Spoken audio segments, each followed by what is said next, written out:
so many people I talked to were like, wait, you want to do this? You can't make it as a career. Like, that's dumb. Like, you would never be able to make a living doing this. And I was like, no, I can. I think I can do this. And so this almost like legitimized it. It was like, no, look at, there's all these photographers here and this is what they're doing.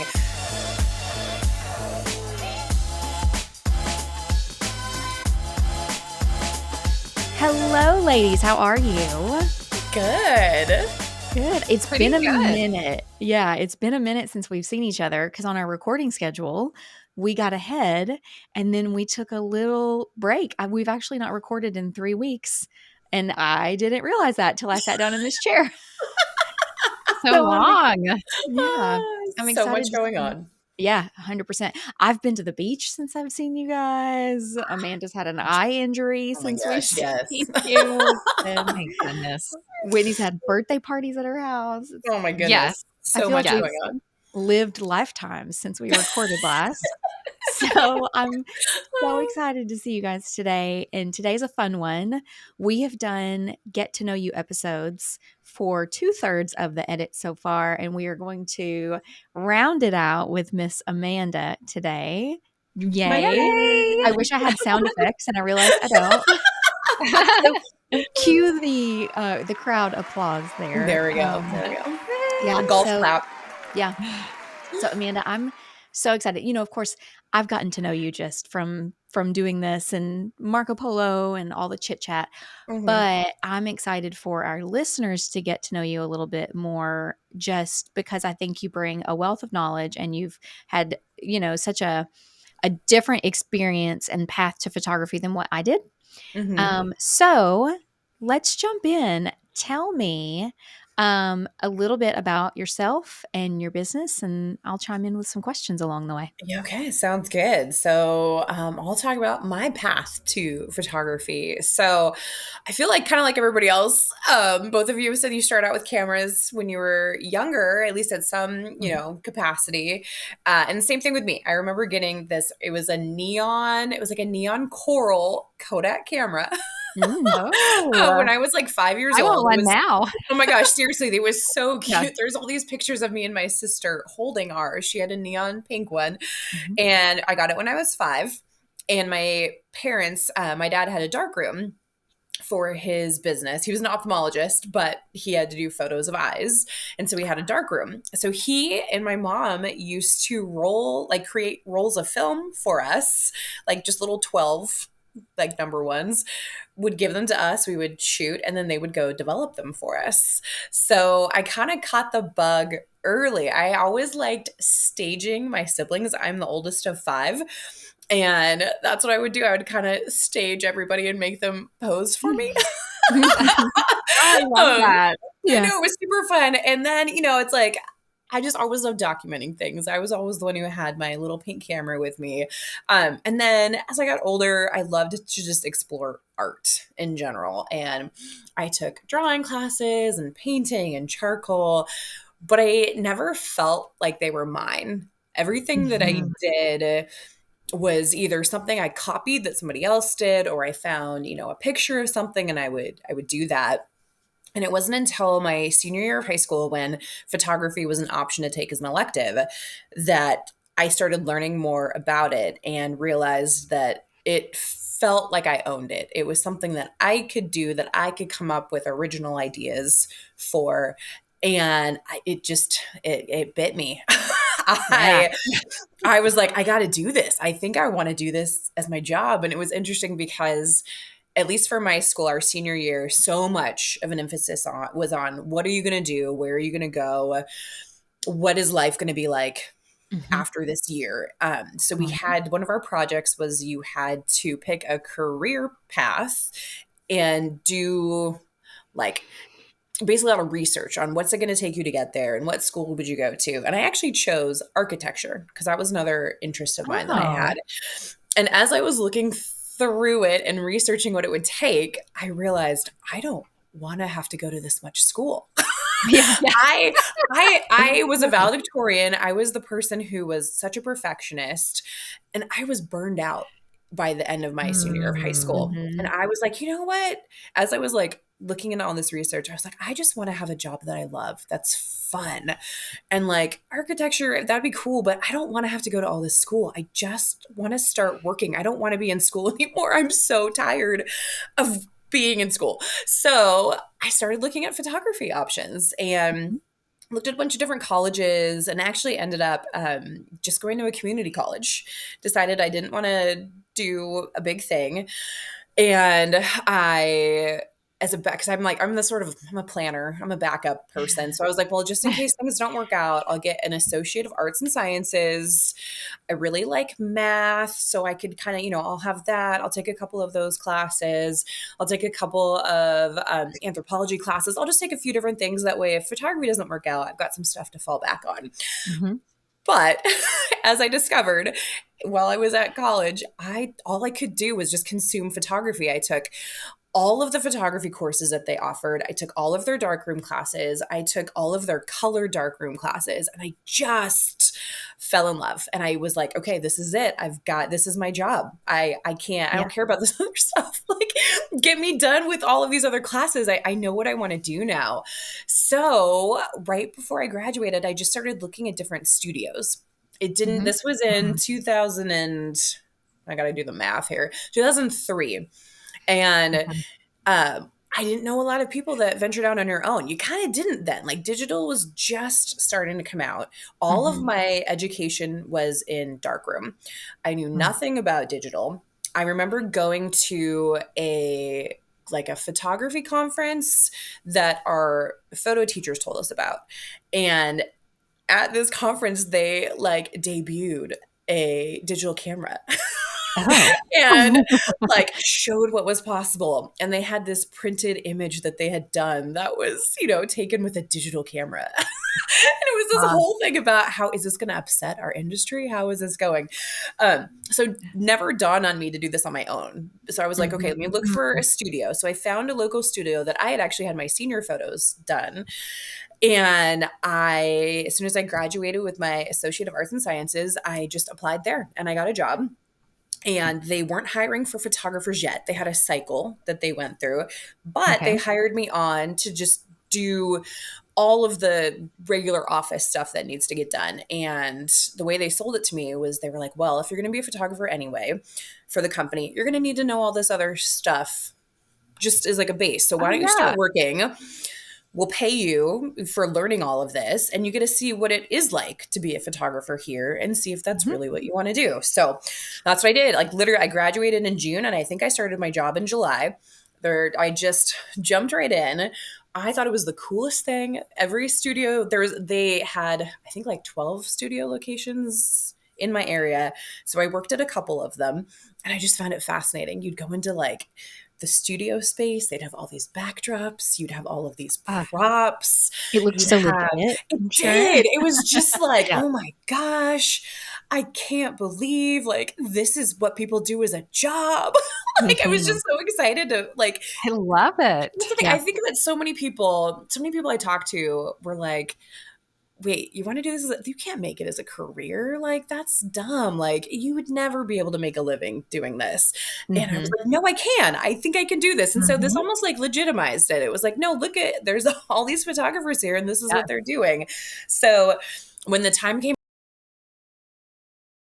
around a couple months later to do the portfolio reviews to see if you could, basically if they would hire you on as a photographer. I went through all of that process and then I got in. I was accepted and it was so cool. So I had never done digital photography and I had never worked really in a studio with studio lighting. All of my education had been just how to use your camera manually, how to use an off camera, just flash. That would be, bouncing it off of the walls. And then darkroom. And so this job was really cool in that I got paid to learn studio lighting. I got paid to learn how to pose correctly. I got paid to learn how to, upload everything, how to put it on the computer, how to cull, what to do. And oh my gosh, it was amazing. The photographer manager, Chuck Moses, love him.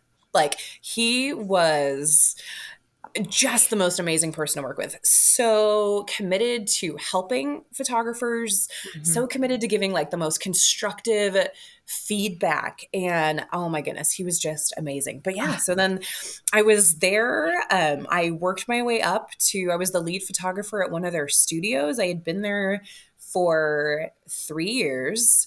And then I just hit a wall. Yeah. I um I was working Tell five me, days a week. yeah, and Oh, go ahead. what does your day look like if you're working for, I mean, it sounds like high volume. Am It I was. correct in So it was assuming high that? volume. So I was working So 5 days a week.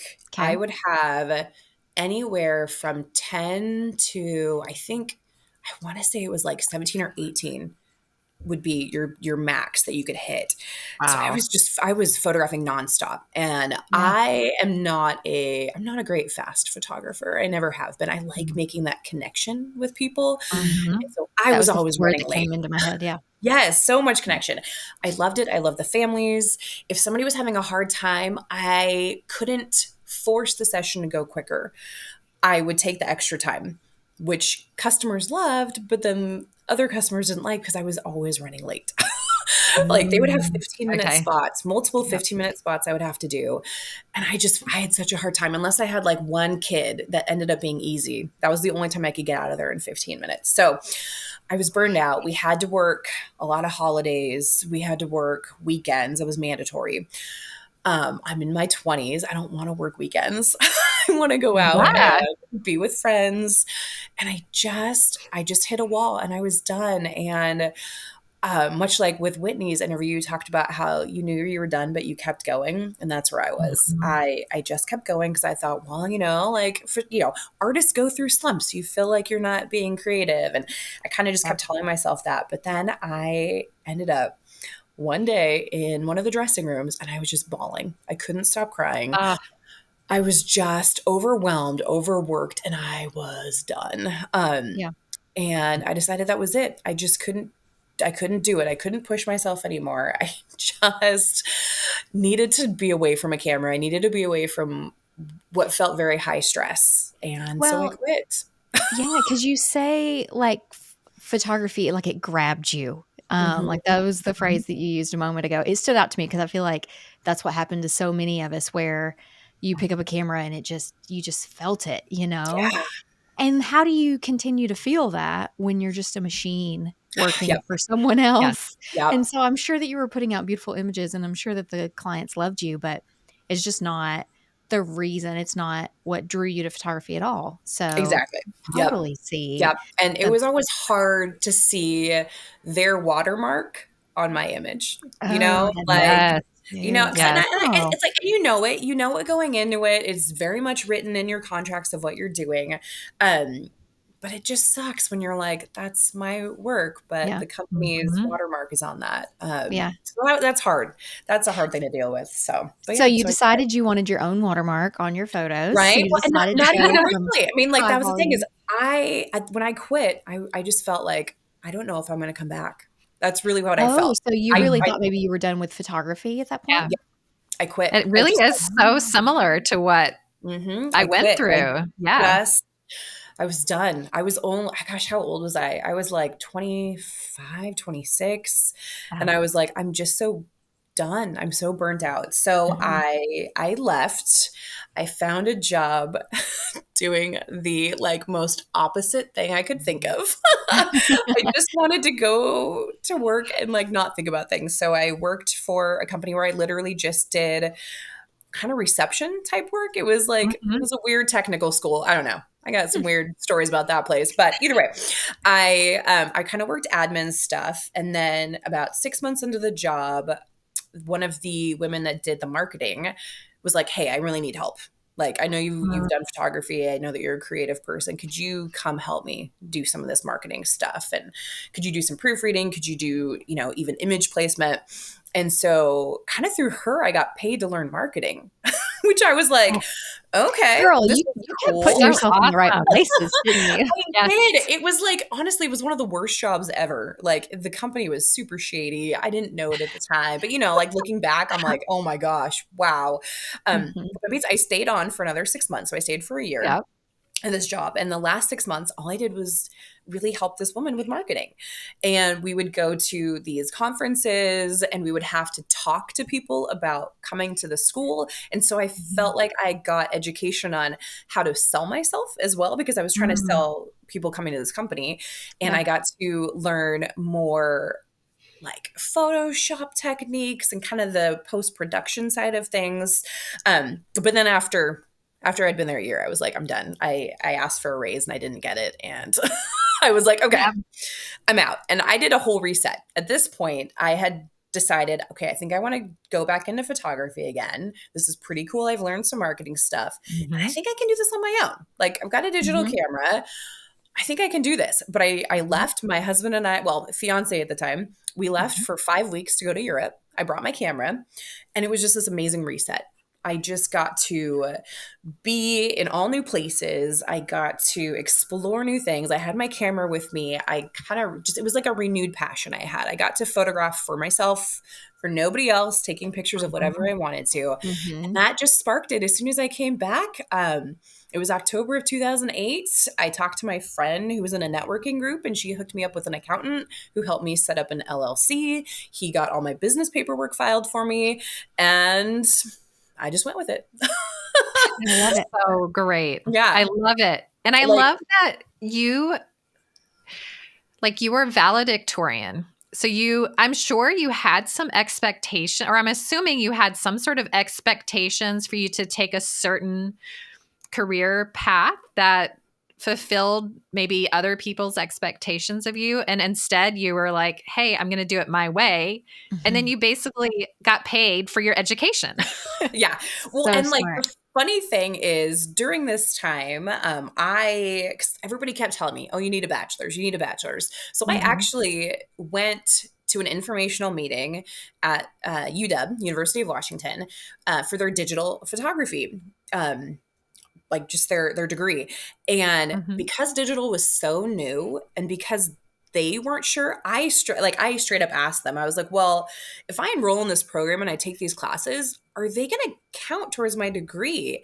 And every person I talked to said that they didn't know. And I was like, well, so you want me to spend thousands of dollars on this bachelor's degree, but these classes I'm taking may not actually count towards a degree because digital has disrupted everything so much that you don't know if these classes will actually like be working my way towards the degree. And they were basically like, yeah. So I decided it wasn't worth it. It wasn't worth it for me to spend the money on a degree that other people told me that I needed. And when I talked to other business owners, I realized I don't actually need a degree to do this. I can use the education that I've had and I can do this. I can forge my own path. And in a lot of ways, I think I just wanted to prove people wrong too, because there were such high expectations for me and I had been doing so great and I had been making this amazing living for myself. And then I quit all that. So yeah, there was definitely that pressure. The weird kind of pivot here is that because I am who I am and I'm a planner and I don't like not having money, I don't like having a backup plan.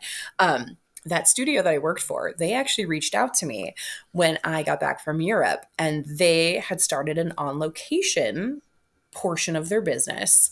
And they asked if I would come back and work for them. And I was like, well, I'm gonna be honest with you. I literally just got myself a business license and you have a non-compete clause and I can't do that. Like if you want me to come back, I mean, I can, but I'm going to choose the days of the week I'm working and I can't sign your non-compete. And they agreed to it. Look at you. And it was really amazing. It felt so good to be like, okay. And the cool thing about it, again, kind of stumbling into these things is I had always used studio lighting in a studio. So I felt confident with that. I had never used external lighting outside. I just always had used natural light and a reflector. So I also got paid to learn how to use external lighting. Of course you did. We're out on location. And yeah, so it was kind of this surreal, trippy thing. I got to choose my hours. And when I wasn't working for them, and we had a very clear conversation of if you are going to work for us, you cannot tell our clients that you have your own business. You can't try to, get our people to come to you. And I was like, no worries. Like, I don't think we have the same clients anyway. Like Yeah. I'm kind of going for a different market. So this is perfect. Yeah. And it was great. So when I wasn't working for them, I was just working on my website. I was working on my portfolio, hitting up friends who had kids that I could photograph. I knew I wanted to get into the family and children market. I did weddings too, but I knew it wasn't my thing. I just did them to Mhm. make some extra money. And I knew I just really wanted to work with families. So built my portfolio up while also working and getting paid. That way I actually had money coming in during this whole thing. I Mhm. think that so much of, unfortunately, what is told to people is like, oh, just start a business and it's fine. You'll figure out how to make Yeah. money. But I don't think that's realistic for everybody. At that point, Yeah. I owned a condo and I had a mortgage to pay. I couldn't just hope that this worked. I had to have another job. And I even ended up working for, she ended up being one of my clients. I worked for her doing some odds and ends jobs too, Yep. just so I could make some extra money so I could really put my other energy into the business I was building. But Yeah. I needed to Mhm. pay my bills. And so I did it. Yeah. And it was weird because I felt like I'm just kind of half assing being a photographer. Yeah. But honestly, it was one of the best decisions I could make because I never put myself in a financial hardship. I waited till I could buy a So certain smart. equipment to pay for it. Yep. Mhm. And I made upgrades when I could. And I just really, it made me really look at my costs of doing business Yep. and Mhm. do pricing accordingly and figure out that Mhm. part of things. So yeah, and I there can't you go. wait because we've talked about doing an episode on what you need to have in place to go full time. And there's so many Mhm. different ways that we could spin that episode as far as even if you're choosing not to be full time for a certain amount of Mhm. time and reasons. I Mhm. can't wait to dive into that Yep. later. I'm excited to Please. hear your ideas on that. So so we've talked about how you got into photography, your not so quick journey through someone Not else's at all. Yep. studio, um, and Yep. eventually you depart with them from them and are all on your own. But let's fast forward. Tell me Mhm. what your business looks like today. So I believe that you are on location, typically outdoors, but I don't really know that. And so Yeah. you fill us in. What do your days look like? What are you Yes. shooting? So at this point, yes, fully on my own, been fully on my own for a while now. And I know because I'm trying to think of like all my mathing backwards. Basically, Yeah. yeah, when I kind of went back, when I started my business, I worked for the company again, doing on location photography for 2 years. And then I left because it was time. I felt Mhm. secure. I had enough clients. I was good to go. And that is when I really just started diving into family and kids. And that is where I found it. That was where I best fit. I feel like I'm a big kid at heart. And so getting the opportunity to work with kids all day was great. And I feel like I just have this, I don't know, passion for working with kids. I had a stuttering problem as a kid. I was bullied. Mhm. I didn't feel seen. Mhm. Um, and this kind of gave me a way to help kids to feel seen and to be there Mhm. and to talk to them. And it wasn't just all about their parents. It wasn't just like, oh, you're here as like the little supplementary thing to having your family pictures done. Like I would really talk with the kids and get on their level. And it just felt so good to Mhm. have these kids be so excited and to just have them open up and show their true personalities. And I just like, that's where it felt so good for me. And so that's what I stayed with. That's what I do now. 95% of what I do are families and kids. Mhm. 5% is like branding and corporate work. Mhm. Mhm. But yeah, that's my days now are kind of, well, now that I have kids, days are all over the place. Yeah. I can Now imagine. work looks very different than it used to. Now there's like kid drop offs to have to try to coordinate and after Mhm. school activities. But yeah, in general, I've had the same clients for so many years at this point. My photography career turns 21 this year. And yeah, I've been in business since 2008, and I've had a lot of the clients that are the same that I had in 2008. So it's been Yeah. really amazing to just watch families grow, to photograph. Like one of the seniors I photographed 2 years ago, I had photographed her when she was a newborn, and I still photograph for her family now. Her sister's going to be a senior this year, and I've got her senior photos lined up. And it's just amazing to be in people's lives for so long. I think one of the big I love things, it. though, I did for my business was I had been a shoot and burn photographer for a while, and I didn't want to do that anymore. One of the things that I got so excited about when talking like about kids and wanting to work with them was the few times I had people order prints from me, I would deliver them, and to see the kids' faces light up when they saw Oh. themselves Yeah. and they're just like, that's me. Do I get to keep this? And I was like, yeah, this is going in your home. And they just like, you could just see that shine and that sparkle. And that was when I decided, okay, I need to stop doing shoot and burn. I really want to get wall art. I really want to get albums. I want to get Mhm. printed objects in my Tangible goods. clients' Yeah. hands. I just Yeah. don't want to go over to somebody's house for their photo shoot and not see anything that we've shot. Like, what's the point? Right. If you're just going to Right. keep it on your hard drive and not even look at it, like enjoy Mhm. your family. I mean, I feel like all the time I'm always like, look at, here's mine. Like my family's right Yeah. behind me. I love having that every day to look at, and just seeing kids be so excited about seeing themselves just Mhm. fulfills this like little baby Amanda who had such a rough time. It's just like, I don't know. It's almost like a little therapy for me too, to just help these Yeah. kids. I Love love that part of our job so much, and I love that you found what clicks for you. I am not a child and family photographer, a and I do photograph children and families, but I don't consider myself a child and family photographer because it doesn't speak to me the way that it speaks to you, but I see Mhm. it, I feel it whenever you talk about it. So I love that you found that. And then obviously that I think that's what keeps you in it for the long haul.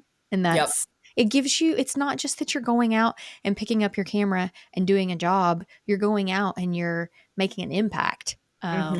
So Yep. I love that Exactly. for And it you. also helps that, it's a lot of repeat clients. So I'm seeing friends. That's what it feels like. Yeah. I'm playing catch up with them. We're finding out what everybody's, doing in their life. Oh my gosh, how's their older sibling who's off in college now? Like, oh wow, like how are your grandparents? I just saw them for our extended family shoot. Like it Mhm. feels like it's that connection. I feel like we always Yeah. talk about. It always comes back to that connection. Such And a this is big a thing. way I get to be connected to everybody that I work with. And I Yep. love it so much. Mhm. I love it too. So have you ever thought cuz you came working for another photographer, have you ever thought about hiring somebody on under your brand and growing your business, or do you think you'll No. always stay solo? No. Okay. Fair. It's funny. My husband has asked me that many a time, and it's Oh. just I don't want to do it. Like I love working Sure. with other photographers, and I would be like I loved your whole studio share that you had, Erin. Like I think Mhm. that would be an ideal situation. And I have Mhm. photographers that I'm friends with that I refer clients to if I'm not available. But Mhm. I just, this a studio environment or one where it's kind of an employee environment, it's not for me. Like Mhm. I had some really positive things happen at the studio, but I had some real negative things too. And Yeah.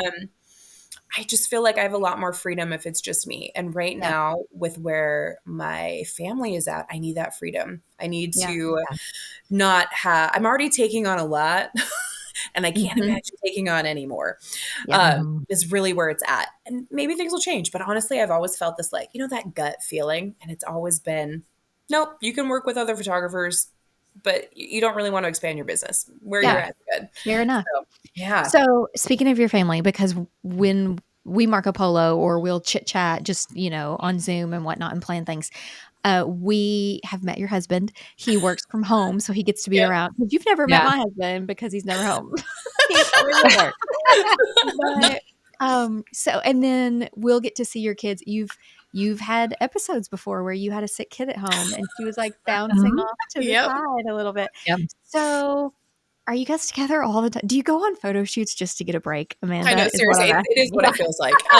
And it's so funny. I was at a photo shoot the other day, and somebody was like, "Oh, you didn't bring your kids?" And I was like, "No, gosh, no!" No. Like, I would never get anything done. These kids would No. be like, "What are you doing, mom? What's going on? Can I help? Can I hold that?" I have taken my daughter on one photo shoot because it's my one of my best friends.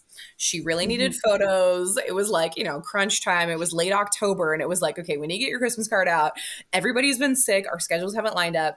I'm gonna pick Malin up from kindergarten. We're just gonna run to your house. And Yeah. then I'm gonna do your like 5 minutes. Let's just do a quick family shoot to get this done. And I had my daughter come and she was like, I want to help. And I was like, okay, you can hold my reflector.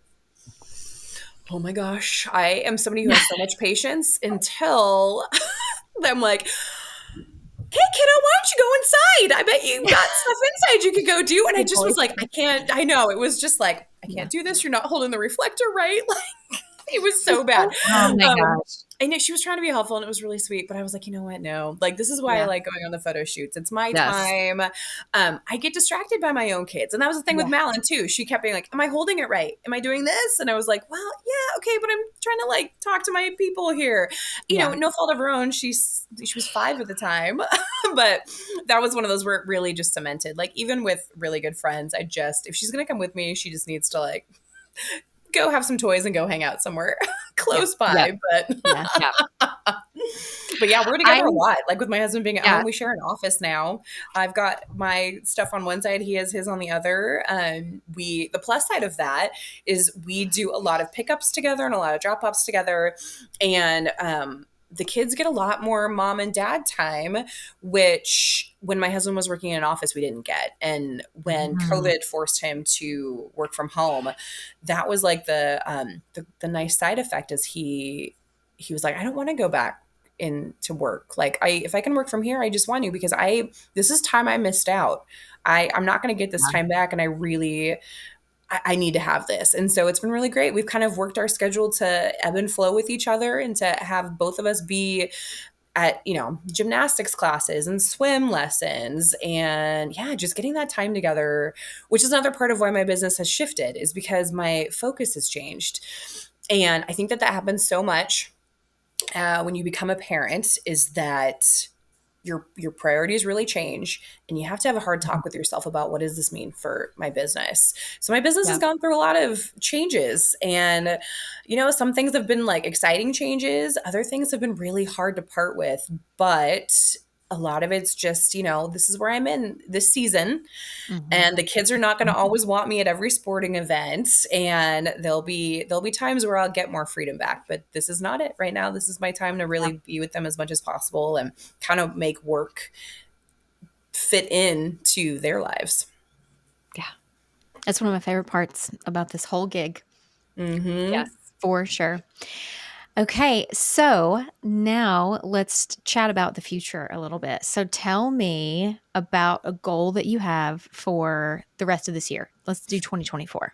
Okay, so this one is something I actually just started working on pretty recently and yesterday went to go start some stuff on. So um a lot of what I am realizing with my business that I need to pivot to is I need to be able to do things during the hours my kids are at school, which limits Mm. my family and kid photography.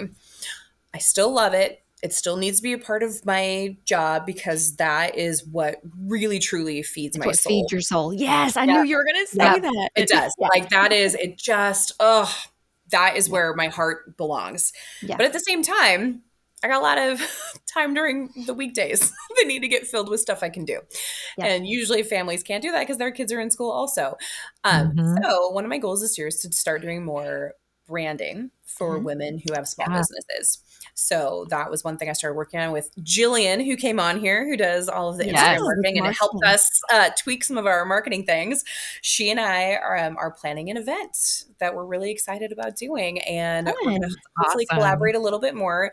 She works for this awesome co-working space and they do lunch and learns and they have different events that they put on. And so we've talked about maybe doing a headshot event there and kind of marketing those. Perfect. Yeah, content Yep. creation. So that is a big goal for me is to shift some of my business to work with women who also have time constraints with their children Mhm. or just with Yeah. their lives in Yep. general. And I think that's going to be a really good pivot for me. I still can do the stuff I want to do and just work a couple weekends a month with families. That'll be great. But then during the week, I can have my time filled and honestly getting paid for work that I can do when the kids are in school. I love it. I Yep. love That's it. awesome. Couple more questions that Yeah. I'm going to squeeze in some that I didn't tell you about, or at least one. Okay. So, Oh, perfect. what, so looking back, what's something that you would do differently in your whole career, whether it was for the other? Well, you just tell me what's something that you would do differently.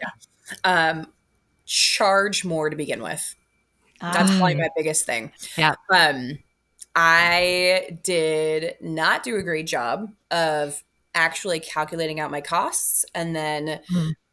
charging what I needed to in order to do that. I looked at what other photographers were charging and in my area, Yeah. and I was like, okay, cool, I'll charge the same thing. Or, oh, I'll charge Yeah. a little bit less because I don't think my work is as good as theirs. Yeah. And I just made a real arbitrary number. And honestly, it's been a struggle ever since then to really raise those prices. Yep. It's hard when, especially because my clients, so many of them are repeat clients. Yes. And I'm at a Yes. point now where I need to be charging more Yes. for many reasons. But if I had started out to begin with by really looking at my hard numbers and really seeing what it was going to cost me to run a business, Mm-hmm. it just would have put me, it would have put me farther ahead. I Yeah. don't think I would be struggling as much as I do now to raise my prices. I'm a people pleaser, which doesn't help either. Yeah. But I really, it's like, you got to have that business mindset on is like, it doesn't matter if this is going to make some people mad. This is what I need to do in order to keep my business going. So I would have definitely started off by charging more to begin with. I did not charge nearly enough for many years. And I think too, something that I've learned over the years is when you're charging what other photographers are charging, you're basically saying, I'm going to compete with the most photographers around me. Yep. Or when you price yourself, like you've also given yourself way more competition when you do that. So, exactly. Yeah. And That's it's so one hard thing. to do. Mhm. Yeah. That's one thing that newer photographers, someone starting a business today, that they have like a leg up, for lack of a better phrase, than what we did, because there weren't podcasts telling you to calculate your cost of doing businesses before. No, Whenever I not was. at all. And I feel like so much stuff was like guarded. I had such a hard time Yeah. when I went on my Yeah. own and I started kind of reaching out to other photographers that were doing it just by themselves. Mhm. I had a really hard time getting people to tell me anything. It Mhm. just was like, well, I need to keep this to myself. This is like such a secret. Like, I don't want to give away what it is I'm doing. And I would even reach out to photographers that weren't in my area as like a way to, oh, well, maybe if I reach out to this other photographer I like in a whole different state, but it was still very much the same way. It felt very, it almost was like I was intruding on them to like ask their advice or opinions. So, yeah, I feel like now there is a lot more of the mentality of the community over competition. Yeah. A lot of there's enough work to go around mentality of things. And it's a really refreshing thing because I think if I, starting out now, it would just be a more welcoming environment to be in. And I might find some more friendly faces who could give me advice and offer that up that I didn't get when I started. Yeah. Yeah. A random one I'm going to, stick in here is, what is your Enneagram? I don't even know. You don't know? I think I've asked you this before, maybe on the No, podcast. no, you have not asked me, but no, I don't even know it. Like, learning that you were valedictorian. I mean, I wanted to ask this question in the beginning of the episode, and I didn't work in. But I would just love to know how your brain works. And Whitney, do you know your Enneagram? Yes, I'm a 4. What's a 4? A 4, I basically want to be different than everybody else. Which is, I feel like, even, thinking about back to our album episode where I'm like, I want this really, I want to have all the options to make something totally different. Yes. Yeah. And I actually went through a whole coaching with it, and it's been it was really fascinating. It was actually a gift Peter gave me, was a coaching session. Cool. Yes. That's a good gift from a husband. Wow. I know. And so I think that would be I'm glad you brought this up. It'd be so interesting to see what the two of you are. Yeah. Because we're each so different in different ways. And I'm guessing, what are you, Erin? I'm a 3-wing too. Basically I'm like the organizer, also like a chameleon among different groups, kind of a people pleaser, but a little bit of a leader. I'm like that person. Interesting. I And I feel like now I don't even remember all of them, but I feel like Amanda would be a 2 or a 3. That's what I was thinking. Whenever you I'm were never talking, like, yeah. you'll have to send me a link so I can go like I actually know. do And all I of can the be stuff Yes. to find out. I'm not always good at guessing these for sure, like, because I can't even remember what all of them are, and so there Yeah. could be one that's obvious that I'm leaving out, but yeah, so we should do that, and then we should have in our bios, like, people might, Ooh, there we they go. might People wanna Yes. love know this what stuff. Yeah, anything and is. that's the thing. I honestly, I don't know why I've never actually taken the time to do it because I find that stuff fascinating. Yes. But I just never had. I've never taken the time to like go click on any link to actually go find out Yeah. what it means. Yeah. Yeah. And then along that same kind of, like, just wanting to get to know you, if you were not a photographer, what would you be? Oh, What career so path would you yeah, have taken? you told me you were gonna ask this question, and I was like, okay, I'm gonna like think about this a little bit, but I don't want to think too much. And I still okay. So I have like two kind of random things. Love it. I love working with kids, and the most amazing job I ever had with my photography business was I worked for the Seahawks and Boeing got together and created this amazing like program called the Legion of Youth. And it was my job to photograph these kids that were chosen for each home game for the Seahawks. It was a different youth organization that was chosen for each game, and it was my job to go and take all their portraits, and we would share Mm. about them in a gallery on the Seahawks website. And my colleague who got the chance to talk to all these organizations and work with them, I was like, man, that would be one of the coolest jobs. Like you are working for this like, sports team, but you get to do community outreach. And what a cool thing is that you've got a lot of funding because I feel like that's one of the biggest things is so many Yeah. amazing organizations lack funding to do what they can. And so when you are a pro football team, you've got money and you've got sponsors. And so their community outreach branch is just amazing. There's so much they could do. And I always thought that would be like one of the coolest jobs is that you get to go out and find these youth organizations and find different organizations that you can partner with and work with and give people and kids opportunities that they wouldn't otherwise have. So Yeah. that would probably be my number one. Number two is I would love to own a coffee shop. Honestly, all I would get to do is like make yummy warm drinks for people and chat with them all day. Yeah. Like, Yeah. I just love I don't know, I love people. I love the idea of Yeah. learning about everybody. And I have like an uncanny memory where I like remember people's names. I remember what they look like. Like I think I would excel at just like getting the chance to interact with somebody all day and just making delicious coffee and just drinking it myself all day too. So I love it. Awesome. This has been Totally so see much it. fun getting to know Yes. you a little bit better. I Yes. hope that I'm sure that our listeners enjoyed it too. So that rounds it out. That's all of our get to know yous.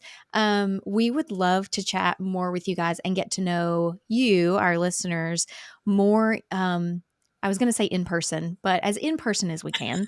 exactly. On Instagram. So find us on Instagram and send us a DM and connect with us and just say hello. And we will keep these episodes coming out. Make sure that you are looking for us on YouTube and Instagram. Check our bio for that.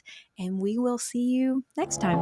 Thanks. Yep. Bye. See you then. Bye. Bye.